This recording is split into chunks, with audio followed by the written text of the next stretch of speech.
Assalamualaikum warahmatullahi wabarakatuh. Shalom, Om Swastiastu, Namo Buddhaya, salam kebajikan dan salam Pancasila.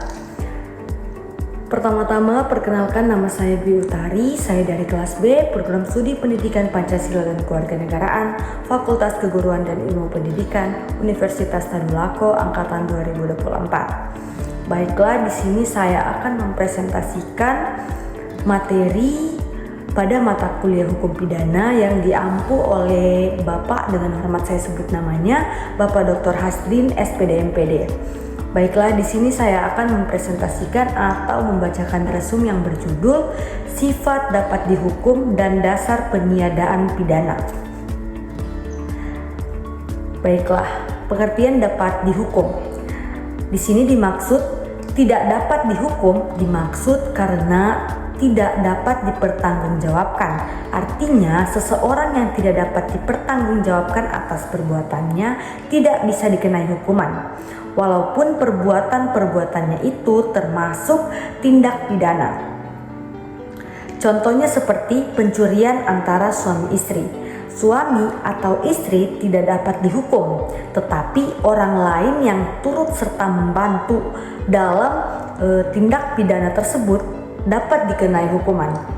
Selanjutnya ada kurang sempurna akal atau sakit ingatan. Orang yang tidak dapat dipertanggungjawabkan terhadap perbuatannya itu ada dua. Orang yang tidak dapat bebas menentukan kehendaknya, dan orang yang keadaan jiwanya sedemikian rupa sehingga ia tidak dapat menginsafi bahwa perbuatannya itu terlarang serta tidak menyadari akibat dari perbuatannya tersebut. Selanjutnya ada keadaan memaksa, overmatch atau compulsion. Menurut pasal 48 KUHP, tiada boleh dihukum barang siapa melakukan perbuatan karena terdorong oleh suatu keadaan memaksa. Terdapat dua jenis pemaksaan. Yang pertama ada vis absolut atau paksaan absolut, dan vis compulsiva atau paksaan relatif. Contoh kasus vis absolut, misalnya A dipanggil sebagai saksi, tetapi pada waktu yang sama pula A diikat oleh B sehingga tidak dapat berjalan dan tidak dapat memenuhi panggilan tadi. Dan contoh kasus vis compulsiva, A memaksa B agar B memukul C. Jika B tidak melakukan, B akan dipukul oleh A. Dalam keadaan demikian, ada kemungkinan B melarikan diri. Selanjutnya ada keadaan terpaksa, yang merupakan perluasan dari overmatch yang timbul dari suatu keadaan terpaksa. Contohnya seperti dua orang pelaut di atas satu balok, yang muat itu hanya satu orang setelah kapalnya tenggelam. Seorang pelaut mendorong temannya hingga tenggelam untuk menyelamatkan dirinya. Nah, perbuatan itu tidak dapat dikenai pidana karena terkandung dua hukum yang ada di dalamnya. Selanjutnya ada perbedaan overmatch dan non-pestan. Overmatch itu tekanan dan paksaan itu yang timbul oleh ulah manusia. Nah, sedangkan non-pestan itu tekanan atau paksaan yang timbul oleh masalah-masalah di luar manusia yang ditimbulkan oleh situasi. Selanjutnya ada pembelaan terpaksa atau nudwer. Menurut pasal 49 ayat 1 KUHP, tiada boleh dihukum barang siapa melakukan perbuatan yang terpaksa dikerjakan untuk membela diri sendiri atau orang lain, kehormatan atau harta benda dari serangan yang melawan hukum dan terjadi seketika. Pembelaan terpaksa terhadap serangan yang melawan hukum dan terjadi secara tiba-tiba. Contohnya seperti B diserang dengan kayu hingga luka untuk menyelamatkan dirinya. Selanjutnya ada pembelaan melampaui batas atau nodweer excess.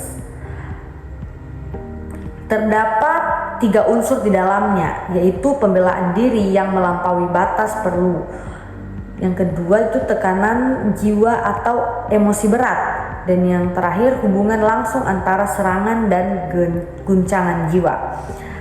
Diatur dalam pasal 49 ayat 2 KUHP.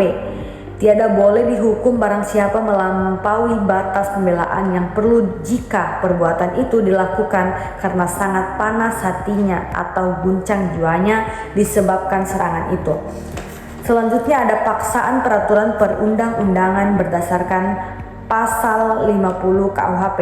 Seseorang tidak dapat dihukum jika perbuatannya itu dilakukan untuk menjalankan ketentuan hukum yang berlaku. Contohnya seperti petugas pajak menyita barang sesuai aturan undang-undang.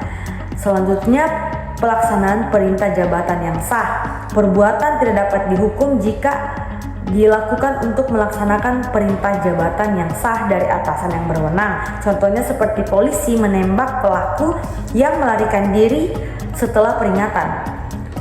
Selanjutnya tidak mampu bertanggung jawab. Di sini maksudnya pelaku itu tidak dapat dipidana karena gangguan jiwa atau tekanan batin berat yang membuatnya tak bisa mengendalikan diri. Perbuatannya itu tetap melawan hukum, tetapi dimaafkan karena kondisi pelaku.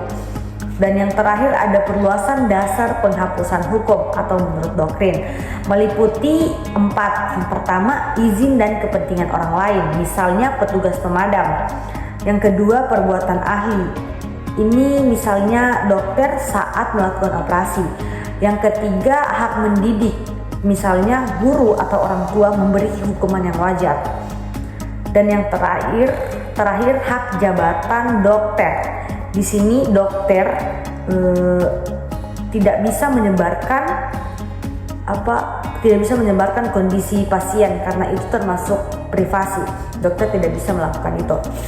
Mungkin sekian yang bisa saya sampaikan mengenai materi sifat dapat dihukum dan dasar peniadaan hukum pidana. Sekian dari saya akhiri, wabillahi taufik wal hidayah. Wassalamualaikum warahmatullahi wabarakatuh.